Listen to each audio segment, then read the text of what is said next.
कैसे डेनमार्क ने ग्रीनलैंड पर नियंत्रण स्थापित किया। आर्कटिक सर्कल के पास बर्फ से ढकी एक विशाल जमीन ग्रीनलैंड। आज ये भले ही दुनिया के नक्शे पर डेनमार्क के साथ जुड़ा दिखता हो, लेकिन इसका इतिहास किसी सैन्य विजय से नहीं बल्कि धीरे धीरे बने राजनीतिक, धार्मिक और आर्थिक नियंत्रण की कहानी है। शुरुआत वाइकिंग युग, 10वीं शताब्दी। साल 982 में नॉर्स खोजकर्ता एरिक द रेड आइसलैंड से पश्चिम की ओर बढ़ा और ग्रीनलैंड पहुंचा। उसने इस बर्फीली धरती को ग्रीनलैंड नाम दिया ताकि लोग यहां बसने के लिए आकर्षित हों। नॉर्स बस्तियां बनी, लेकिन स्थानीय इन्यूइट आबादी पहले से यहां रहती थी। ये कोई कब्जा नहीं था बल्कि सीमित बसावट थी। धार्मिक और शाही दावा, 18वीं शताब्दी। कई सदियों बाद 1721 में डेनमार्क नॉर्वे के मिशनरी हांस एगेडे ग्रीनलैंड पहुंचे। उद्देश्य था ईसाई धर्म का प्रचार और पुराने नॉर्स वंशजों की खोज। इसी के साथ डेनमार्क नॉर्वे के राजा ने ग्रीनलैंड पर औपचारिक संप्रभुता का दावा किया।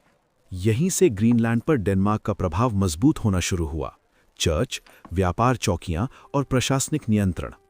व्यापार और प्रशासन का विस्तार। डेनमार्क ने ग्रीनलैंड के साथ व्यापार पर एकाधिकार स्थापित किया। फर, व्हेल ऑयल और मछली जैसे संसाधनों के जरिए आर्थिक निर्भरता बनाई गई। इन्यूइट समाज धीरे धीरे डेनिश प्रशासन और नियमों के दायरे में आ गया। कोई युद्ध नहीं हुआ, कोई बड़ी लड़ाई नहीं हुई, लेकिन सत्ता की दिशा बदलती चली गई। 20वीं सदी, औपचारिक एकीकरण। 1953 में डेनमार्क ने ग्रीनलैंड को औपचारिक रूप से अपने राज्य का हिस्सा घोषित कर दिया। ग्रीनलैंड को कॉलोनी की जगह काउंटी का दर्जा मिला। हालांकि बाद में 1979 में होम रूल और 2009 में सेल्फ रूल मिला, जिससे ग्रीनलैंड को आंतरिक मामलों में स्वायत्तता मिली। डेनमार्क ने ग्रीनलैंड को तलवार से नहीं बल्कि खोज और बसावट, धर्म और प्रशासन, व्यापार और कानूनी दावों के जरिए अपने नियंत्रण में लिया।